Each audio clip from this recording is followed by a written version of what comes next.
அன்பே சிவம் மனமே குரு என்றுணர்த்திய குருவே போற்றி. எனக்குள் இறைவனை உணர வைத்த குருவே போற்றி.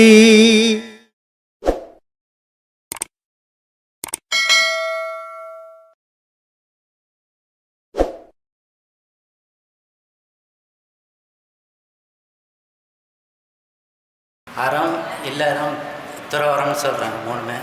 மூணுத்துக்கும் கொஞ்சம் விளக்கம் போடுங்க. அறம் இல்லறம் துறவரம். இல்லறத்திலேயே இருந்துக்கின்னு தர்மம் பண்ணுறது அறம். இல்லறத்திலேயே இந்த தர்மமும் பண்ணாத துறவரத்துக்கும் கடவுள் வழிபாட்டிலையும் போகாது இல்லறம். இல்லறத்தை விட்டுட்டு வேணா கடவுள் போகணுன்றது துறவரம். உனக்கு எந்த வாரம் வேணுமோ அதை எடுத்துக்கோ. சொல்ல இந்த பொய் உண்மைன்னு பார்க்குறது எல்லாமே பொய்ன்னு சொல்லும் போது அது பொய் எதுங்கிறது உங்கள் அம்மா இருக்கிறாங்களா? இப்போ இல்லை இருந்தாங்க, இப்போ இல்லை. எல்லாருக்கும் அம்மா இருந்திருப்பாங்க. இப்போ இருக்கிறாங்களான்னு கேட்டேன். இல்லைங்க ஐயா. அப்போ எங்கே போனாங்க? அவங்க உடலை விட்டு பொய் ஆகிட்டாங்க. பொய் ஆகிடுச்சு. அப்போ நிஜம் இல்லை. நம்ம எல்லார் தோற்றமும் பொய் தான், நிஜம் இல்லை. தோற்றமற்ற பொருளெல்லாம் நிஜம், ஆனால் அதை நம்மளால் பார்க்க முடியல. நமக்குள்ள ஒரு உயிர் இருக்குது, அதை நம்ம பார்க்க முடியல, அது அழியா பொருள். ஆனால் தோற்றமில்ல இந்த உருவம் தான் நிஜம்னு நினச்சி நாலஞ்சுன்னு இது பொய் பொருள். அதனால் நிஜம் பொய் ரெண்டும் உலகம் சேர்ந்து இரவு பகல்கிற மாதிரி இன்ப துன்பங்கிற மாதிரி பொய்யும் மெய்யும் கலந்தது உலகம். அப்போ உண்மையை உணர்ந்தவங்க இந்த உடலை உடல் சுகத்தை அவங்க அனுபவிக்க வேண்டிய அவசியம் இல்லாமல் வாழ்ந்து சித்தருங்கள்லாம் உண்மையை உணர்ந்ததுனால இந்த உடல் சித்தரை பற்றி நம்ம பேசுறதுக்கு நமக்கு தகுதி கிடையாது. முதல்ல சரி, சித்தரைன்னுட்டு பேசுகிற தகுதி ஒரு தூசு கூட நமக்கு தகுதி கிடையாது. ஏன்னா அவன் ஊடு வாசல் சொத்து பொண்டாட்டி புள்ள அப்படி வாழலை. அவன் உலகத்தை விட்டு கடந்து வாழ்ந்தான். நம்மளால் வாழ முடியுமா? அதனால் அவங்கள பற்றிலாம் பேசக்கூடாது, நம்ம வாழ்க்கையை பற்றி பேசுவோம். சித்தர்களை பற்றி பேசுகிற தகுதி நமக்கு இல்லை. நம்ம அது மாதிரி வாழவும் முடியாது. நம்ம எப்படி வாழணும் அதை பேசு. சித்தரை பற்றி பேசுகிற தகுதி உனக்கு கல்யாணம் காட்சி பண்ணிக்காமல் புள்ளக்குட்டி பெற்றுக்காம பொண்டாட்டி புள்ளக்குட்டி கொண்டுட்டு வந்துடு. சித்தரை பற்றி பேசு முடியுமா? உன்னால் முடியாது. அப்புறம் ஏன் பேசுகிற அதை பற்றி? இல்லை, அவங்க காட்டிய வழி நம்ம போக முடியாதுப்பா. உன்னால் போகிறதுக்கு இல்லைங்கய்யா. அது நம்ம வரக்கூடிய இன்னல்லேருந்து அந்த உபதேசத்தை கேட்டு நம்ம அதை போக முடியாது. ஏன்னா எல்லா உபதேசமும் எல்லா நன்மையும் எல்லா தீமையும் சொல்கிறேன். இவன் போய் வீட்டில் நேற்று என்ன செய்தான் நான் தான் செய்கிறான். அப்புறம் அவன் எப்படி அதுலேருந்து வெளிப்பட முடியும்? இப்போ நான் சொல்கிறேன், உனக்கு துன்பம் வேணாம், நீ பட்ட கஷ்டம்லாம் போதும், வீட்டுக்கு போவாது. பொண்டாட்டி வேணா புள்ள வேணான்னு விட்டுட்டு நீ இப்படி எங்கன்னா போயிடு. நாளிலேருந்து உனக்கு கஷ்டம் இல்லை. முடியுமா உன்னால்? செய்ததே தானே திருப்பி திருப்பி திருப்பி திருப்பி திருப்பி செய்துங்க. அப்புறம் எப்படி போவோம்? துன்பம் போகவே வாய்ப்பே கிடையாது. சும்மா கற்பனையில் தான் நினச்சிக்கலாம். பார்க்கக்கூடிய இப்போ இது விஷயத்துக்கு மனசு அவ்வளோ நம்புது. பார்க்காத விஷயங்கிறது இந்த உணர்கிற விஷயத்துக்கு போகவே மாட்டேங்குது. போகாது. தோற்றம் தானே அடையாளம் அதுக்கு. அதனால் அந்த தோற்றத்தில் தான் அது வாழும்.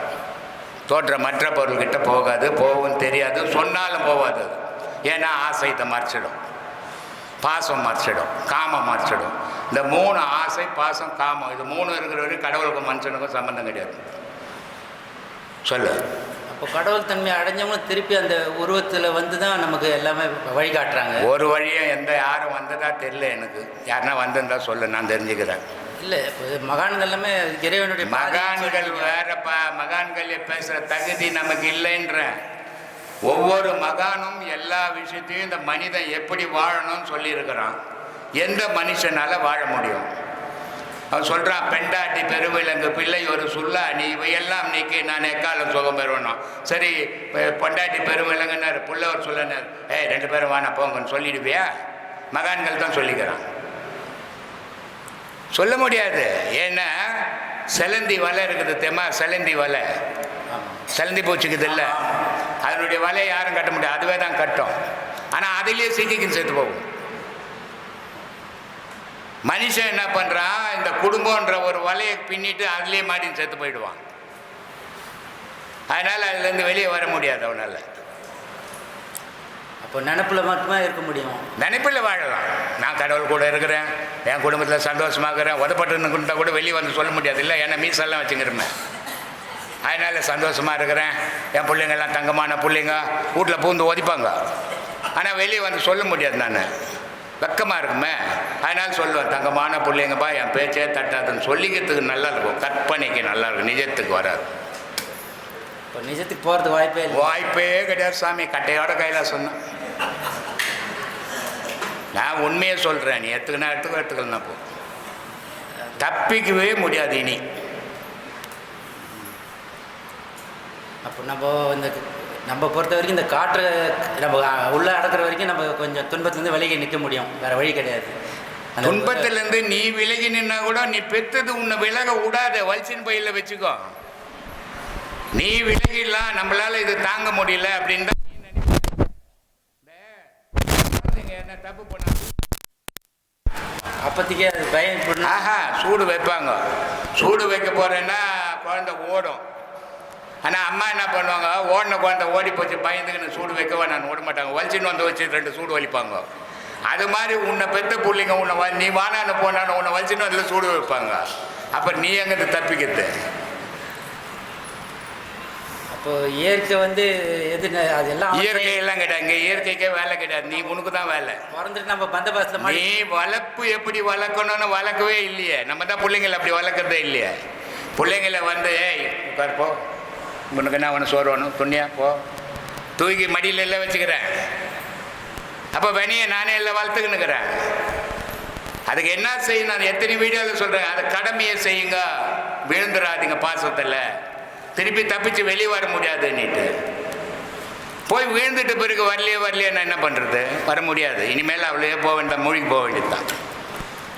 கடமைங்கிறதுலாம் ஒன்றே நடக்காதுண்ணா. என்ன அது சரிங்க. ஒரு சிலர் வந்து கூறுறாங்க, ஒரு சிலர் வந்து சொல்கிறாங்க, ரொம்ப சர்வசாதாரணமாக சொல்கிறாங்க, வெட்ட வெளி தான் இறுதியான முடிவு, வெட்ட வெளி தான் அப்படின்னு இருக்காங்க. வெட்ட வெளின்னா அவ்வளவு சுலபமா? ஐயா எப்போ நான் சொன்னாரா வெட்ட வெளி தானே? இல்லை, சொல்லதே இல்லை. அப்போனா என்ன அர்த்தம்? உண்மையை பார்த்தவங்க சொல்லக்கூடிய பாஷை எல்லாம் ஒன்றுமே இல்லைப்பா, எல்லாம் வெட்ட வெளி தான்ப்பா அப்படின்னு யார் பேசுவான்னா, டீ கடையில் உட்காந்து பேசுவான் பாரு, அவன் பேசுவான். ஒருத்தர் வந்து ஐயா கிட்ட கேட்டான் டீ கடையில் உட்காந்துக்கும் போது, சாமி நான் கைலாசத்துக்கு போகிறேன் அப்படின்னு. எதுக்குடா போகிற? பொண்டாட்டி பிள்ளையெல்லாம் விட்டு நீ கைலாசத்துக்கு போ, உன் பொண்டாட்டி யார்கிட்டனா போட்டோம். அந்த மாதிரி அந்த ஞானம்னா என்னன்னு தெரியாது, வெட்ட வெளினா என்னன்னு தெரியாத ஒருத்தன் எதுக்கு எடுத்தாலும் வெட்ட வெளி பற்றியே பேசின்னு இருப்பான். ஆனால் உள்ளதை உணர்ந்து வெட்ட வெளினா என்ன, இறைத்தன்மைனா என்ன, ஞானம்னா என்ன, அதை உணர்ந்தவங்க அந்த சப்ஜெக்டை இருக்கிறது கிடையாது. ஏன்னா இது வாயால் பேசக்கூடிய விஷயம் இல்லை, இது உணரக்கூடிய விஷயம்.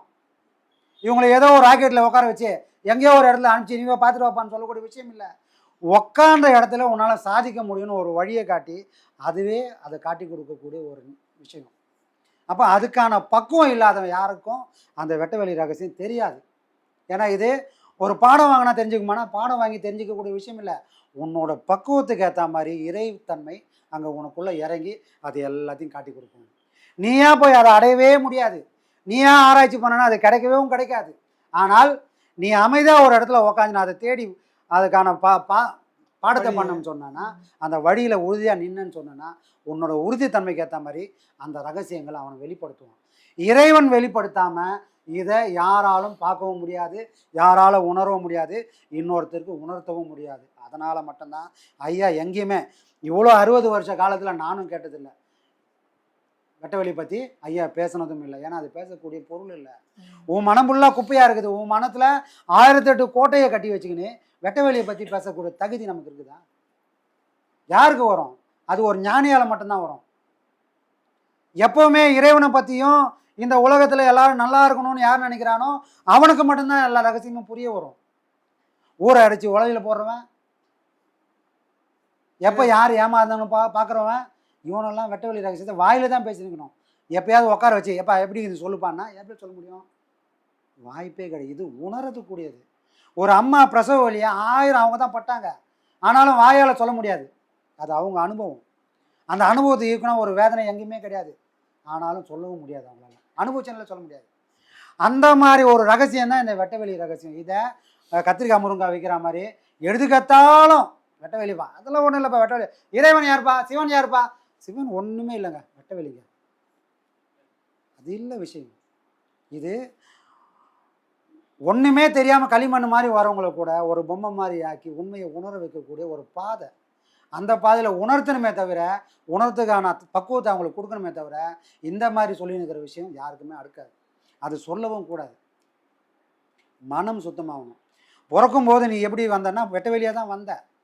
உன் மனசில் என்ன எதனா கற்பனை கோட்டை கட்டினா அந்த குழந்தையாக வந்ததுங்க இல்லையே. வந்ததுக்கப்புறம் அது 1000 பிம்பங்களை அது உருவாக்கிச்சு. அப்போ அந்த உருவாக்குற வரைக்கும் அது எப்படி இருந்ததுன்னா அதுவே வெட்ட வெளியாக தான் இருந்தது அந்த மனம். இந்த மனம் வெட்ட வெளியாகாமல் எந்த வெட்ட வெளியை போய் நீ பார்க்க போகிற? மனம் ஃபுல்லாக அழுக்காக இருக்குது சாமி. மனம் ஃபுல்லாக ஒரே கற்பனை கோட்டையாக இருக்குது. கற்பனை கோட்டையாக தான் இருக்குது. இந்த உலகமே எந்த, இந்த ஊரே எந்த, எல்லாமே எந்தன்னு போகிற மனுஷனுக்கு எங்கே இருந்து வெட்ட வெளி ரகசியம் தெரியும்? அதை தெரியணும்னா எல்லாத்தையும் போட்டு வச்சுக்கிறேன், இந்த குப்பையெல்லாம் சுத்தம் பண்ணி இந்த மனசை வெட்ட வெளியாக்கு. அன்னைக்கு தெரியும் வெட்ட வெளி என்னன்றது. மனசு அழுக்கிற சுமந்துக்கிற யாராலையும் வெட்ட வெளி ரகசியத்தை சொல்லவே முடியாது. அவங்க ஒரு குழந்தை மாதிரி ஆகிடுவாங்க. அவங்களுக்கு நல்லது கெட்டது தெரியாது, பாவ புண்ணியம் கிடையாது, இவங்க வேண்டியவங்க இவங்க வேண்டாதவங்கன்ற தன்மை கிடையாது.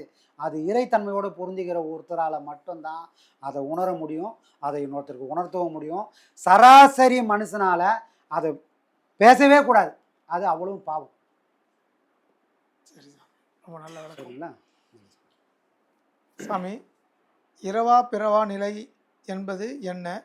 இது எல்லோருக்கும் சாத்தியமா?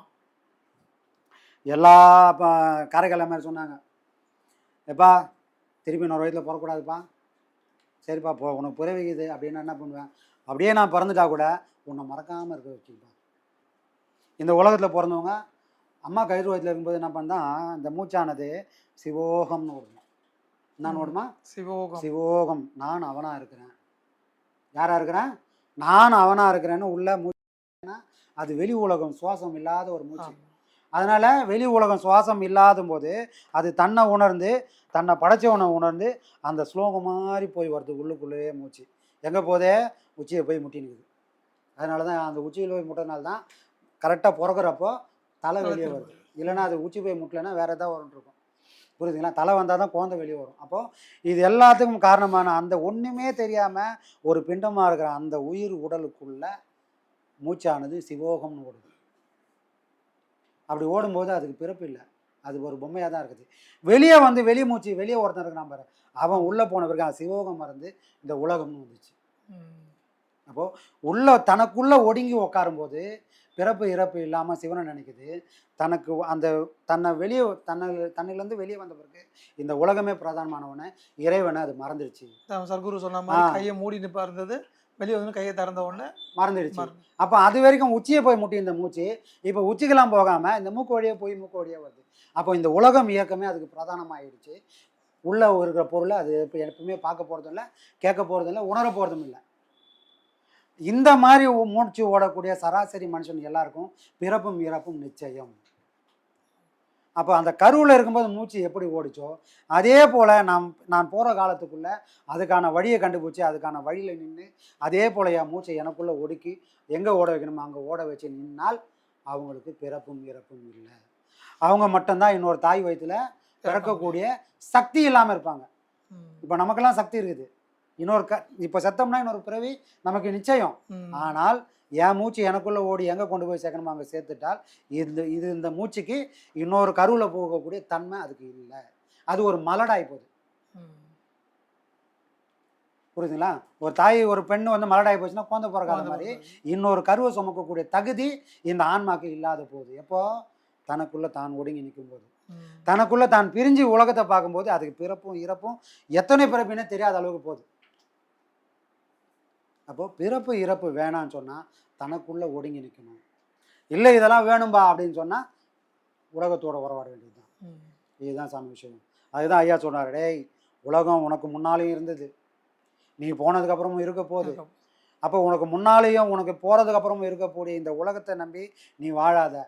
நீ வழியில் வந்து போயிருக்கிற ஒரு சுற்றுலா பயணி.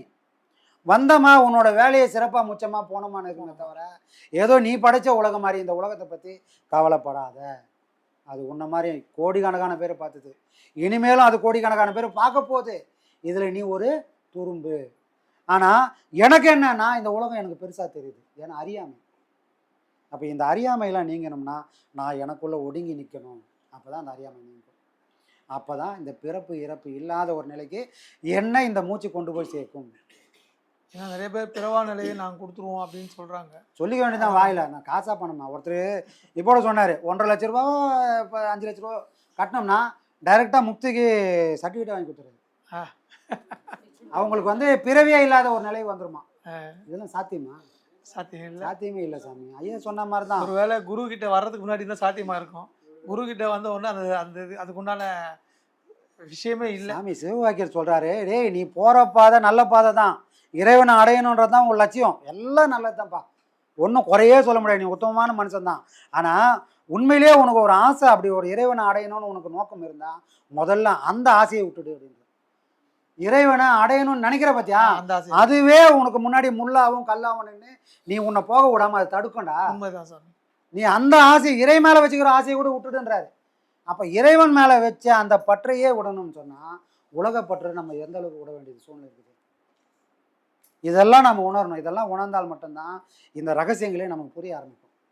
ஆனால் சொன்னாலும் கேட்க போகிறது இல்லை, அவங்களும் உணர போகிறதும் இல்லை. அப்படியாப்பட்ட இந்த உலகம்.